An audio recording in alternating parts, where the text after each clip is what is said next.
이 시간은 소망의 책 요한계시록 이제 주제로 따르면 9번째 시간이고요.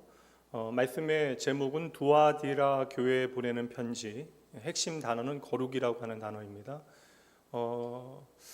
이 두아디라 교회가 이제 어떠한 함정에 빠지게 되어지는지 이제 그것 잘 집중하셔서 보시면 좋고요. 그 함정을 이해하기 위하여 우리가 기억해야 되는 키워드가 바로 거룩이라고 하는 단어입니다.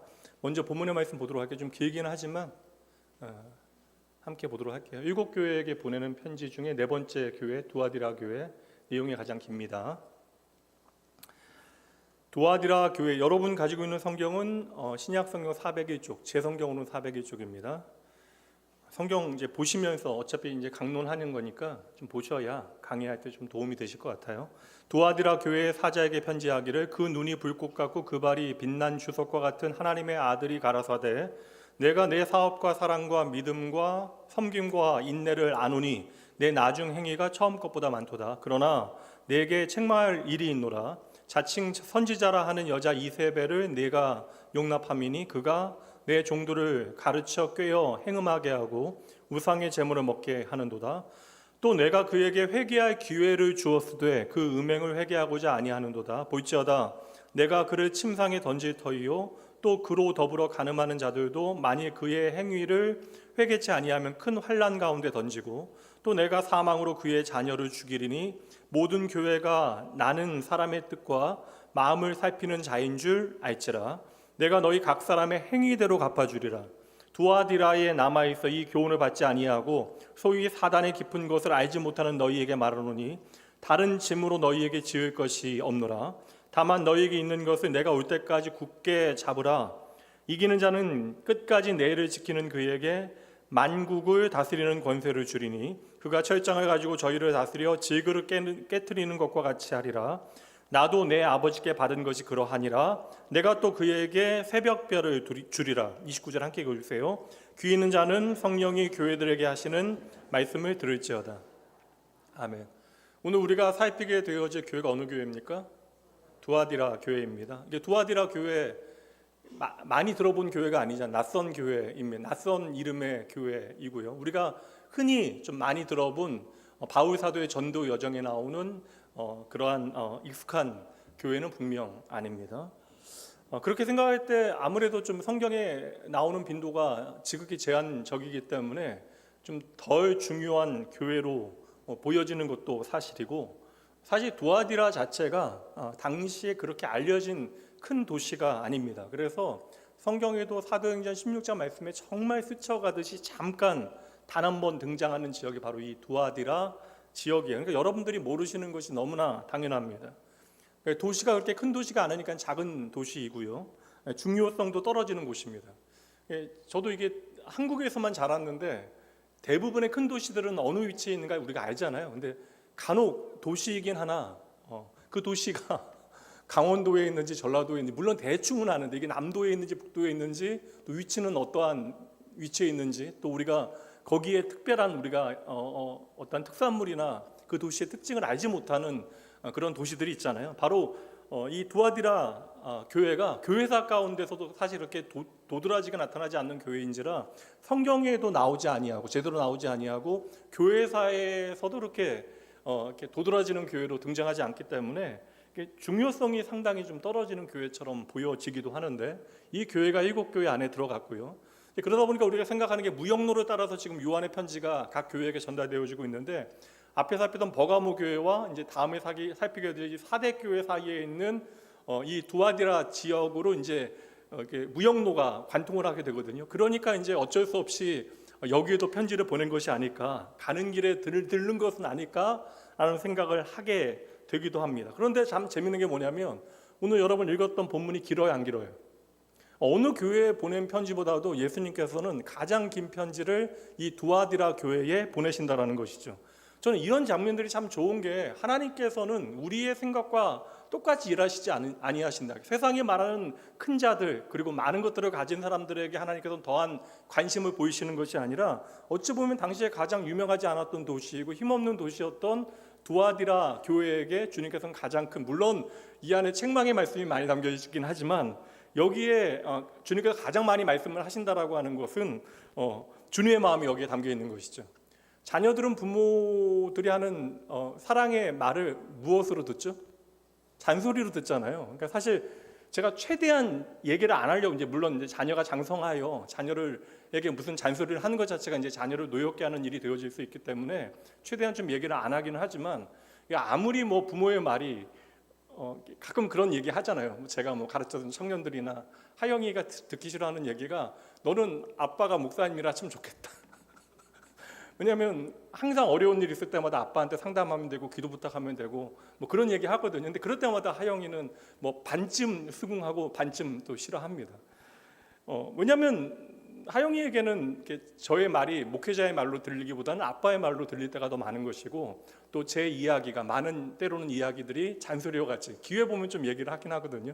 하영이가 좀 들을 것 같다 그러면 좀 얘기를 하는데, 그러니까 이게 사실 부모의 잔소리라고 하는 것은 우리가 말이 많아서 그런 것이 아니라 그 말을 듣게 되어진 대상이 부모인 우리가 너무나 사랑하는 대상이기 때문에 그러한 것이죠. 그래서 저는 일곱 교회 가운데 가장 도드라지지 않는, 역사상 그렇게 드러나지 아니하는 두아디라 교회에 주님께서 이러한 많은 말씀을 담아서 편지하신 것이 참 감사하다라는 생각이 들어요. 적어도 우리 주님께는 세상의 판단 가운데 우리는 매이게 되어져서 때로는 그로 말미암아 잠시 기뻐하고 때로는 그로 인하여 우리가 낙담하게 되어지는데, 주님은 세상의 판단과 전혀 다른 기준을 가지고 저와 여러분의 삶을 지켜보신다라는 것이죠. 그러니까 이걸 적어도 알고 살아가는 사람은 세상에서 여러분 지혜로운 삶, 그러니까 어리석은 부자로 인생을 끝맺음하지 아니하고 지혜로운 인생으로 그 삶을 마무리할 수 있는 것입니다. 그래서 이제 큰 자가 어떻게 하면 큰 자가 될 수 있습니까를 주님께 물어보지 아니하고 뒤에서 이제 높아지는 주님을 바라보면서, 그러니까 주님이 높아지신 게 아니라 사람들이 주님을 보고 주님을 이제 높이 만들기 위해서 했을 때에 제자들이 뒤에서 열심히 싸우잖아요. 그러니까 얼마나 싸웠으면 주님께서 그냥 저녁에 그 이야기를 다시 끄집어내고 너희들을 왜 싸웠느냐라고 이야기를 물어보셨겠습니까? 그때 주님께서 이야기하신 가장 높아질 수 있는 비결은 무엇이에요? 이러면 곤란하죠. 제가 설교한 거 지난주인데, 뭐예요? 가장 높은 자가 되기 위해서는 어린아이를 세워두시고 가장 작은 자가 되어줘야 된다. 그러니까 너희 중에 가장 작은 자가, 낮은 자가, 끝자리에 있는 자가 높은 자가 되어지는 것이고 가장 작은 자가 큰 자가 되어진다.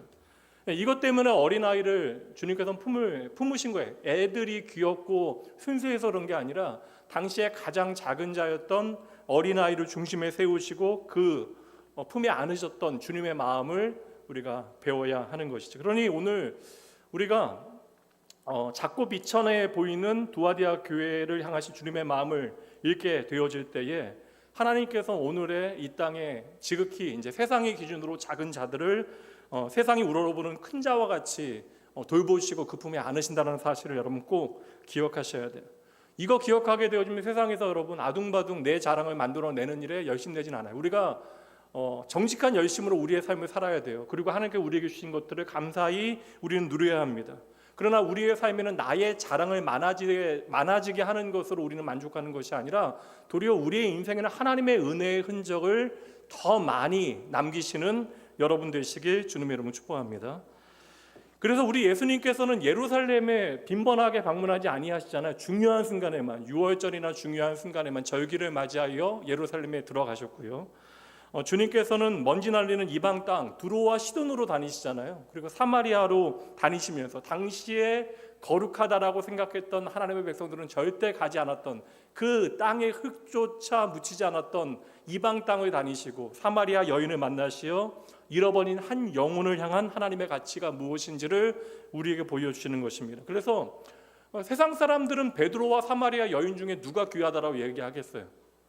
세상의 가치로 이야기하면 당연히 눈에 보이는 많은, 그러니까 예수님과 함께 동행하였고 눈에 보이는 많은 성과를 만들어냈던 베드로의 인생이 더 소중하다라고 이야기하겠지만, 우리 주님의 시선에서는 사마리아의 5명 남편 두어진 여인도 베드로만큼 귀하다라는 사실을 우리는 말씀을 통하여 확인해야 하는 것이죠.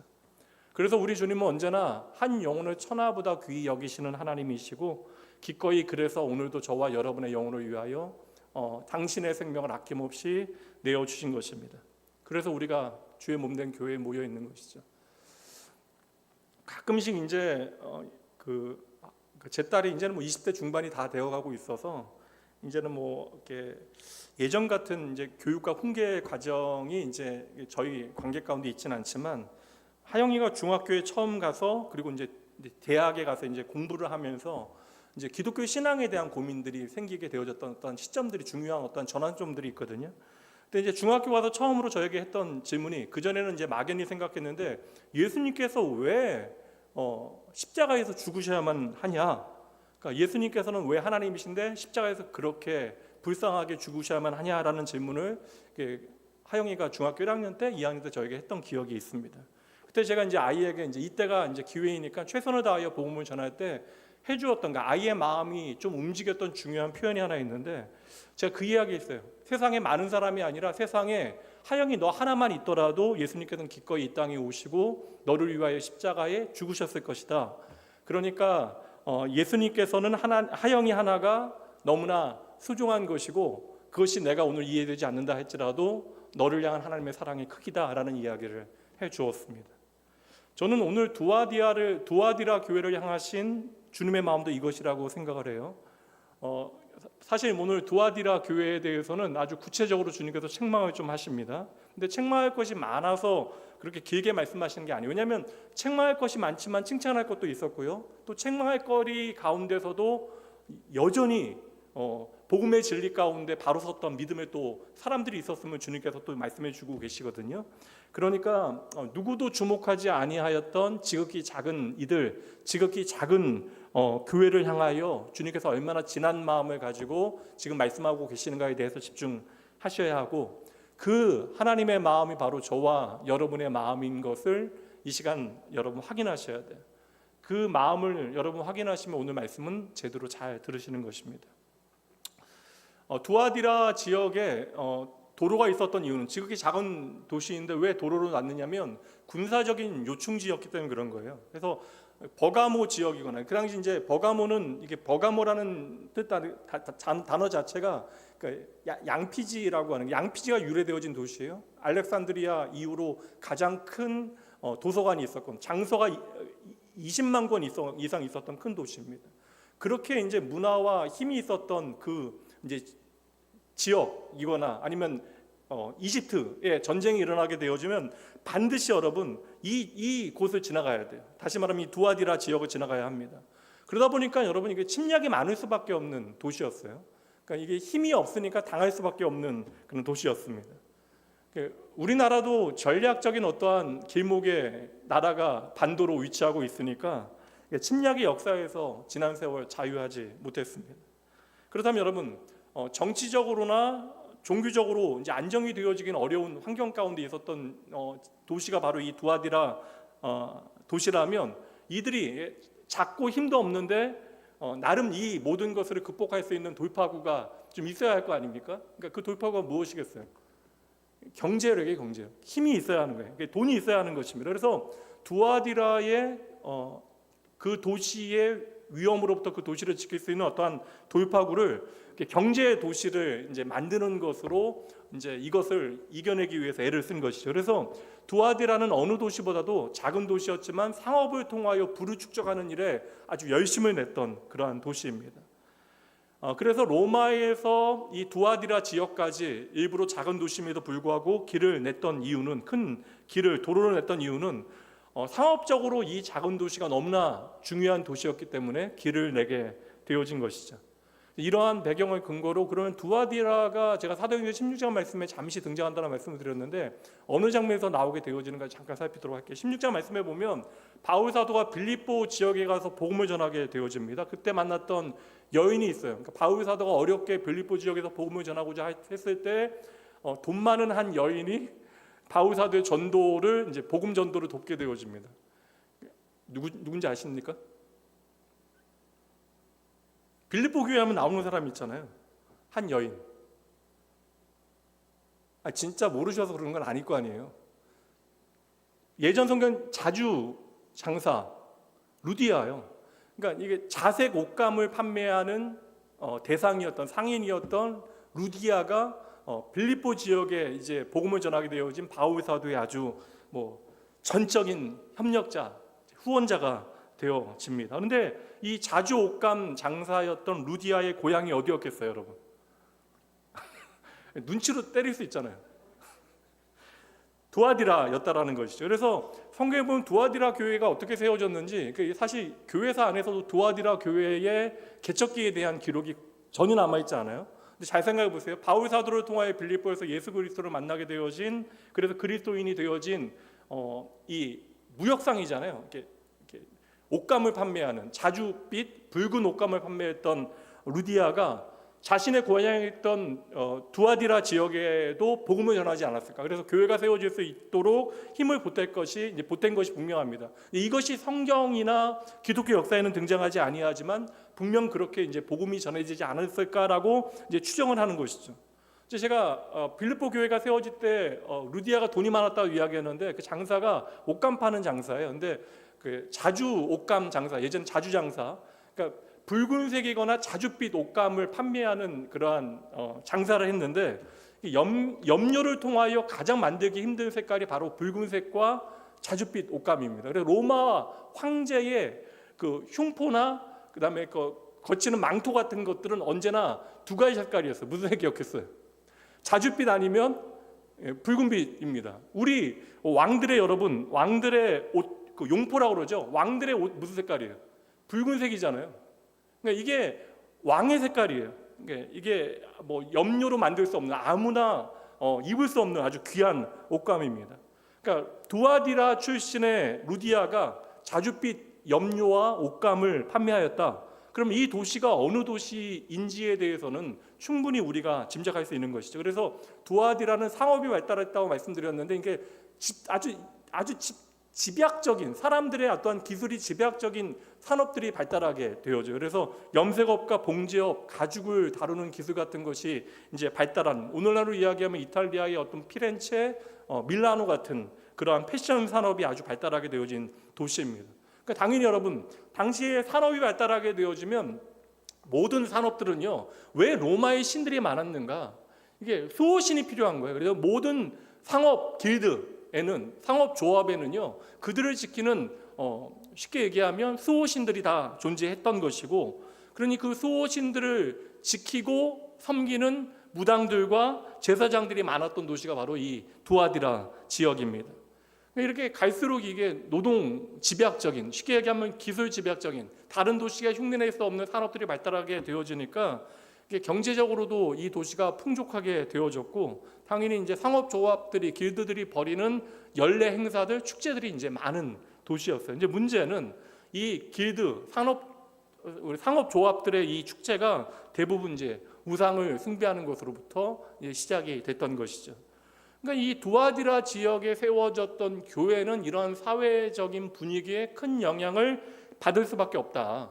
그러니까 2000년 전에 한 지역 교회의 분위기가 무슨 상관이 있느냐? 이게 오늘 말씀을 이해하는데 상당히 중요한 어떻게 보면 배경 지식이 되어지는 것이고, 저희가 생각하기에는 두아디라 교회가 오늘날의 세상 속에 존재하는 교회를 우리에게 가장 선명하게 보여주는 모델이 아닐까라는 생각을 해봅니다. 그러면 이러한 배경 가운데 오늘 18절 말씀 다시 한번 보도록 할게요. 여러분 읽어주세요. 우리 예수님께서 편지를 보내시는 두아디라 교회의 사자에게 편지를 하시죠. 그럼 이 편지를 보내시는 예수님은 어떻게 표현되어지는가? 성경의 형식은 동일합니다. 그러나 그 편지를 보내시는 분의 모습, 예수님의 모습이 다 다르게 기록되어져 있죠. 이것이 단지 그 교회를 향하신 말씀뿐만 아니라 모든 이 땅에 오고 가는 교회들을 향한 말씀이다라는 것을 우리에게 보여주는 것입니다. 18절 말씀 함께 읽어주세요. 시작.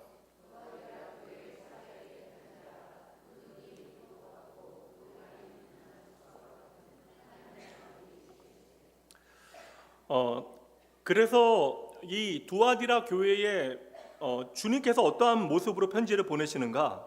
이제 이것은 편지의 내용과 아주 밀접한 관계가 있는데, 그 눈은 불꽃 같고 그 발은 빛난 주석과 같은 하나님의 아들이 이르시다. 이 편지를 쓰셨다. 그 에베소 교회에는 뭐라고 이야기하시죠?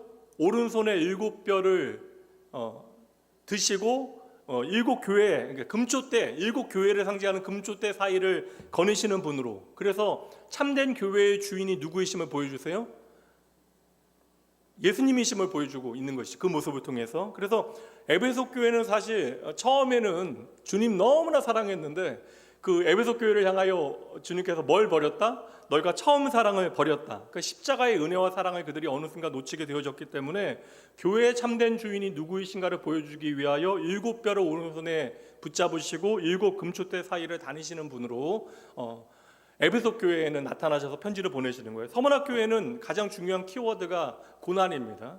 그래서 뭐라고 이야기하시면 자신을 처음이며 마지막이요 죽었다가 살아나신 이라고 이야기하시는 거예요. 나는 알파와 오메가다. 나는 죽었으나 다시 살아났다라고 말씀하신 이유는 끝까지 너희를, 고난받는 너희를 끝까지 책임지시는 분이 누구이시다?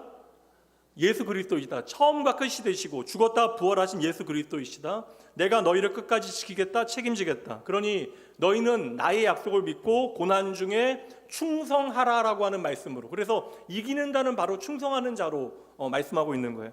버가모 교회는 좌우에 날선 검을 가지신 예수 그리스도의 모습으로 등장하십니다. 그래서 버가모 교회는 그러니까 진리를 놓치게 되어지잖아요. 그래서 교회 안에 거짓 가르침을 따르는 이들을 용납하게 되어집니다. 그러니까 교회가 용납해야 되는데 그 용납해야 되는 대상이 어떠한 대상인가를 놓치게 되어져서 교회 안에 모든 이들을 용납하게 되어진 버가모 교회에게 세상이 너희를 판단하는 것이 아니라 내가 바로 너희의 판단자이다. 그러니까 그 당시에 가장 뛰어난 학문적인 수준을 가지고 자신들만의 재판소를 가지고 사람들을 판단할 수 있는 것에 대하여 자랑하였던 버가모 교회 성도들에게 좌우의 날선검을 가지신 예수 그리스도께서 이 모든 것을 판단할 자는 바로 나이다 말씀하시면서 회개하라, 돌이키지 않으면 내가 이 칼을 가지고 너희와 싸우겠다라고 말씀을 하시는 것이, 이 말씀들은 여러분 거짓 진리 안에 사람들을 몰고 가요. 사람들에 대한 말씀이 아니에요. 그 거짓 진리 안에 그들을 용납하여 그 진리를 놓치게 되어진 사람들을 향하여 하나님께서 책망의 말씀을 하시는 내용입니다. 그런데 오늘 두아디라 교회를 향하여 편지하시는 주님의 모습은 두 눈이 불꽃 같다. 그 발은 빛난 주석과 같은 하나님의 아들이시다. 이게 하나님의 아들이라는 표현 자체에서 그 영적 권위 자체가 이미 드러나고 있는 표현이지만 이게 모든 표현이 어려운 표현이 아니에요. 어렵지 않죠. 두 눈이 불꽃 같다. 이거 어떤 표현이에요? 두 눈이 아주 불꽃같이 이글이글 거린다. 이거 어떤 표현이에요? 인자하고 다정하고 사랑스러운 모습입니까? 두 눈이 불꽃 같다라고 하는 것은 여러분 사람의 마음을 꿰뚫어 보시는 하나님의 그 시선을 우리에게 말하고 있는 거예요. 그래서 주님께서 마지막 재림하실 때에는 이러한 불꽃 같은 눈으로 이 땅에 임하시기에 아무라도 주님 앞에 나의 모든 것을 감출 자가 없다라는 거예요. 그러니까 불꽃 같은 눈을 가지신 주님 앞에 위선이나 거짓과 변명 같은 것은 전혀 통할 수 없는 것이죠. 불꽃 같은 눈을 가지신 분에게는 오직 진리만이, 진실만이 통하게 되어진다. 그러니까 우리가 오해하는 게 하나님 없는 공간과 시간이 많아지는 것은 불꽃 같은 눈으로 나를 지켜보시는 하나님을 우리가 놓치게 되어지는 것이죠. 그러니 주일날 교회에서 하나님 예배하는 이 순간만큼이나 여러분의 삶의 자리에서도 여러분의 마음 중심을 헤아리는 하나님 앞에 진실하게 살아가신 여러분 되시길 주님의 이름으로 축복합니다. 그래서 주님께서 우리에게 진짜 기뻐하시는 것은 그 마음의 그 중심의 진실함이다. 그리고 이제 앞으로 한참 가야 나누게 되어지겠지만 요한계시록 14장에 보면 14만 5천 명 이야기가 나오거든요. 이 14만 5천 명에 대한 말씀이 나오는데 14만 5천 명에 대한 말씀에 이제 그 기준을 뭐라고 이야기하냐면 그 입에 뭐가 없다? 거짓이 없다. 그러니까 14만 4천 명에 대한 자격의 기준은 그 입에 거짓말이 없는 자라고 말씀하신 이유도 바로 이것 때문이에요. 하나님께서는 그 마음의 중심을 살피신다. 하나님을 의식하고 그냥 쉽게 이야기하면 하나님 좀 눈치 보며 살아가는 거. 그래서 하나님을 향하여 내가 좀 두려워하는 마음으로 내가 하나님 신경 쓰며 살아가는 거. 이게 하나님 경외하는 마음이 되어지는 것이죠. 불꽃 같은 눈으로 지켜보시는 하나님, 그리고 또 하나는 발이 어떻다고요? 빛나는 주석과 같다. 이 발이라고 하는 단어가 사실 하나님의 통치, 하나님의 다스림, 하나님의 심판 이러한 것들을 이야기해요. 그래서 그 발등상 앞에, 하나님의 발등상 앞에 엎드린다라고 하는 표현들도 다 이러한 하나님의 통치와 하나님의 다스림, 하나님의 심판을 보여주고 있는 것입니다. 주석은 뭔지 아시죠? 주석은 이제 뭐 강한 합금, 뭐 이게 청동을 의미, 청동. 근데 빛나는 청동. 이건 이렇게 불타는 청동이거든요. 그러니까 불을 통하여 재련되어진 단단한 합금과 같은 주님의 발, 그 발로 심판하신다. 그러니까 이 발은 모든 원수들을 짓밟는 심판주 하나님의 발이 되어진다라고 말씀해 주시는 것이죠. 그러니 두아디라 교회에 편지하시는 주님의 모습은 하나님의 왕권을 가지시고 모든 것을 심판하시는 모습으로 편지를 보내시고 계시는 것이죠. 근데 여기 중간에 보면 이제 뒤에 말씀을 보게 되어지면 사탄의 깊은 비밀 뭐 그런 게 나오거든요. 그러니까 사탄의 깊은 비밀에 빠지게 되어진 사람들에 대한 책망이 나옵니다. 이게 깊은 비밀이기 때문에 사람들은 몰라요. 비밀은 모르는 거잖아요. 그러니까 사람들은 모르는데 그들이 어느새 사탄의 깊은 비밀에 빠져 있고, 세상은 모르나 주님은 불꽃 같은 눈으로 그것들을 바라보시고 빛나는 주석 같은 그러한 발로 심판하신다라고 하는 것이 이제 주님의 모습이에요. 그러니까 적어도 여러분, 이러한 주님의 모습을 우리가 보게 되어지면 지금 두아디라 교회 안에 이미 말씀드렸다시피 혼날 만한 것이 있다라는 거예요, 없다라는 거예요?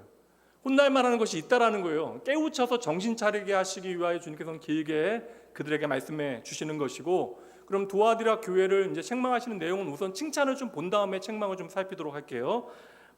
비록 한 줄이긴 하지만 주님께서는 두아디라 교회를 향하여 가장 따뜻한 칭찬의 말로 이 교회를 이제 격려하시는데, 19절 말씀 여러분 읽어주세요. 시작.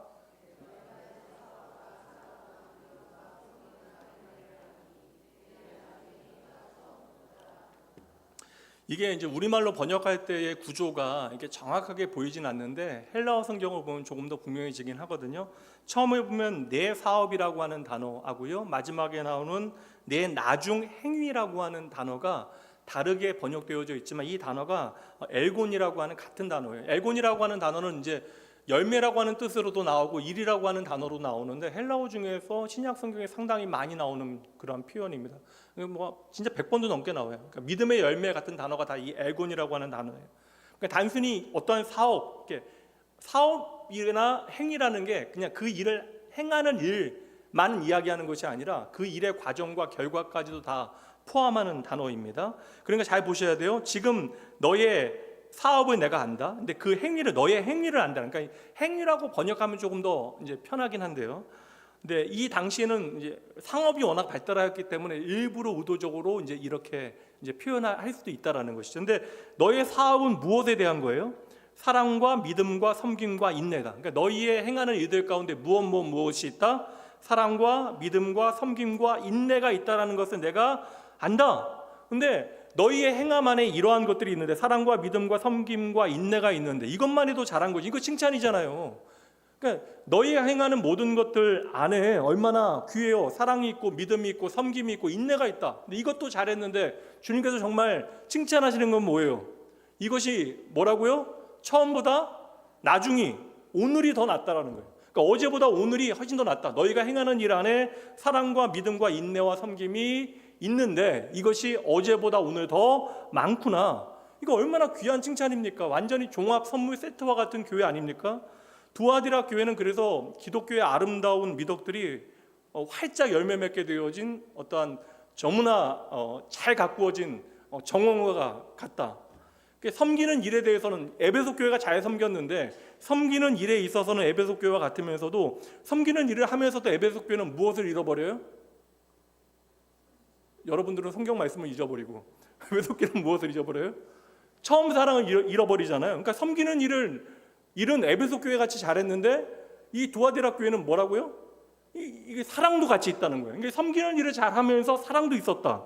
버가모 교회는 그 안에서 이제 쉽게 얘기하면 그 믿음이 흔들리게 되어지는, 거짓 진리 안에서 믿음이 흔들리게 되어지는데 두아디라 교회는 그 믿음이 어제보다 오늘 더 단단해졌고요. 서문학 교회는 고난을 이기는 인내가 있었는데 이것 때문에 서문학 교회가 칭찬받잖아요. 그런데 이 두아디라 교회에는 이러한 고난을 이기는 인내도 있었다. 근데 그것이 어제만 있던 것이 아니라 어제보다 오늘 너희들이 더 잘하는구나. 이보다 더 멋진 칭찬이 어디 있겠습니까? 특별히 이제 에베소 교회와 비교되잖아요. 에베소 교회는 이제 처음 행위를 잃어버렸다. 그것이 너희가 처음 사랑을 잃어버렸기 때문이다라고 말씀하니까, 신앙생활은 여러분 어제보다 오늘 잘하는 것이 복된 일입니다. 그리고 예수 믿으면 어제보다 오늘 우리의 삶이 더 주님 사랑하고 사랑하는 증거들이 성숙하게 우리의 삶에 나타나야 하는 것이죠. 그리스도의 장성한 분량에 이르기까지 우리는 그래서 진리 안에서 자라야 하는 거예요. 그러니까 살아있는 믿음이라고 하는 것은 처음에는 겨자씨와 같지만 그곳에 생명력이 있기 때문에 그 겨자씨로부터 움돋고 줄기가 솟아나고 자라나서 열매 맺게 되어지는 것이 살아있는 신앙이 되어지는 것인데, 그런 점에서 두아디라 교회는 주님께서 더할 수 없이 귀한 칭찬으로 그 교회를 격려하시죠. 여러분, 신앙은 과거의 것으로 끝나면 안 됩니다. 왕년의 이야기를 늘상 해서는 안 된다는 거예요. 신앙은 언제나 과거의 이야기에서 현재의 것으로 더 자라나게 되어질 때 그것은 우리의 삶의 복된 이야기가 되어지는 것이죠. 그러니 우리가 신앙생활을 가장 잘하는 때는 언제여야 돼요? 지금이어야 됩니다. 근데 더 정확하게 100점짜리 질문은 우리가 이 세상에서 마지막 24뵙게 되어지는 그 순간, 그때가 우리가 신앙생활을 가장 하나님 앞에 잘하는 순간이어야 하는 것이죠. 그래서 오늘 예수님께서 이제 요한 사도를 통하여 두아디라 교회를 향하여 칭찬하신 이 내용은요, 바울 사도가 데살로니가 교회를 칭찬하셨던 그 내용과 같아요. 데살로니가전서 1장 3절 말씀 함께 읽어봅니다. 너희의 믿음의 역사와 사랑의 수고와 우리 주 예수 그리스도에 대한 소망의 인내를 우리 하나님 아버지 앞에서 끊임없이 기억함이니. 믿음의 역사와 사랑의 수고와 소망의 인내, 그러니까 하나님의 구원을 우리의 삶에 실제 리얼리티로 살아내야 할 때 그것은 믿음의 역사, 소망의, 사랑의 수고, 소망의 인내, 믿음, 소망, 사랑이 반드시 그 구원의 실제로 우리의 삶에 나타나야 되는데 이것이 끊임없이 이어졌다라는 거예요. 이게 얼마나 귀한 모습입니까? 그럼 오늘 두아디라 교회를 통하여 주님께서는 저와 여러분에게 오늘 오후 예배에 참석하신 복되고 귀한 여러분들에게 묻고 계시는 거예요. 두아디라 교회를 보면서 오늘 너희의 신앙을 점검하여야 한다. 하나님 앞에서 예수 그리스도 안에서 내 신앙이 어제보다 오늘 더욱더 아름답게 성장하고 있는가를 우리가 반드시 확인해야 한다는 것이죠. 그래서 오늘 요한 사도뿐만 아니라 바울 사도도 믿음과 사랑과 지식과 거룩함에서 너희는 반드시 자라나야 한다. 그러니까 참된 주님의 교회는, 교회로 부름받은 저와 여러분은 멈추어 있을 수 없다라는 것이에요. 그리스도의 장성한 분량에 이를 때까지 우리가 그리스도 안에서 믿음과 소망과 사랑은 날마다 자라나야 하는 것입니다. 그런 점에서 오늘 두아디라 교회는 참으로 복되고 아름다운 교회였죠. 그러니까 제가 말씀드린 대로 두아디라 교회는 교회사 가운데 그렇게 도드라지지 않는 작고 비천한 교회이지만 주님께는 작은 교회가 아니었다. 주님께는 도리어 큰 교회였다. 모든 사람들은 그 도시를 잊게 되어지지만 주님은 결코 두아디라 교회를 잊지 않으셨다라는 것이죠. 그리고 그들을 향하여 하신 칭찬이 오늘 우리에게 전해지고 있는 거예요. 나는 너희의 사랑과 믿음과 섬김과 인내를 다 알고 있다.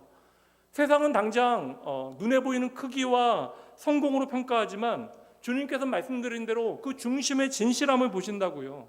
그리고 우리가 주의 진리를 우리의 삶의 열매로 얼마나 맺어내고 있는가, 이것은 이제 성령의 열매로 설명하고 있는데 우리가 살아가는 삶의 자리에서 그 성령의 열매를 얼마나 맺어내고 있는가로 주님은 우리의 중심을 평가하신다. 그러니 두아디라처럼 작아도 진실하게 주님을 사랑하는 교회가 바로 주님이 찾으시는 교회인 것을 기억하시고 오늘 여러분의 신앙이 그러한 아름다운 모습으로 성장하게 되어지길 주님의 이름으로 축복합니다. 그래서 어제보다 오늘 좀 더 잘하고 오늘보다 내일 더 자라서 그리스도의 장성한 분량까지 자라나는 교회, 그래서 주님께서 아름다운 동산이라고 부르실 만한 그러한 교회로 적어도 하나님 앞에 우리의 사랑이 식지 아니하고 믿음이 흔들리지 아니하며 그 섬김과 인내가 자라나는 복된 여러분 되셔야 합니다. 아이고, 칭찬만 해도 이렇게 여기까지만 합니다. 오늘 교사 교육이 있다라는 걸 제가 알고 있기 때문에 책망과 이기는 자에게 주시는 상은 오늘 하루 열심히 봉사하신 여러분들에게 드리는 나름의 제가 상입니다. 그러니까 오늘 여기서 이제 설교 정리하고요.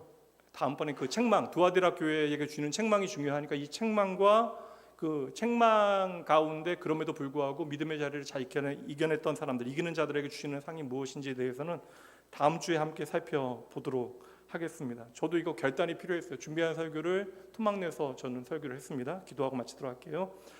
주님, 오늘 두아디라 교회를 통해 말씀하신 사랑과 믿음을 마음에 새깁니다. 작고 비천해도 주님이 아시면 충분하오니 우리의 중심이 늘 주님께 향하게 하여 주시옵소서. 처음 사랑을 잃지 않게 하시고 나중 사랑이 더욱더 깊어지는 복된 인생 살아가기 원합니다. 하나님의 말씀이 날마다 우리 안에 살아있어 저희들 작은 일에 충성하며 그리하여 주님께서, 세상이 아니라 주님께서 기뻐하시는 아름다운 주의 교회 되게 하여 주시옵소서. 이 땅의 모든 교회의 주인 되시고 그들의 모든 것을 아시는 우리 주 예수 그리스도 이름으로 축복하며 간절히 기도합니다. 이제는 우리 주 예수 그리스도의 은혜와 하나님의 사랑하심, 성령 하나님의 함께하심이 작고 낮은 자리에서도 끝까지 변함없이 주님을 향한 사랑과 믿음과 섬김과 인내로 자라나기를 소망하는 모든 성도들과 가정과 교회 위에 지금으로부터 영원까지 함께 있을지어다. 아멘. 잠시 기도하시고 다른 분들 돌아가셔도 되고요. 오늘 구역장 열린 모임은요 따로 갖지 않겠습니다. 대신 구역장님들께서는 반드시 열린 구역 모임을 위한 공과 받아서 꼭 읽어보시고, 오늘 함께 나누지 않으니까 2번 이상 읽으시고 구역 모임 때 나눠주시면 좋겠습니다. 편안히 돌아가세요.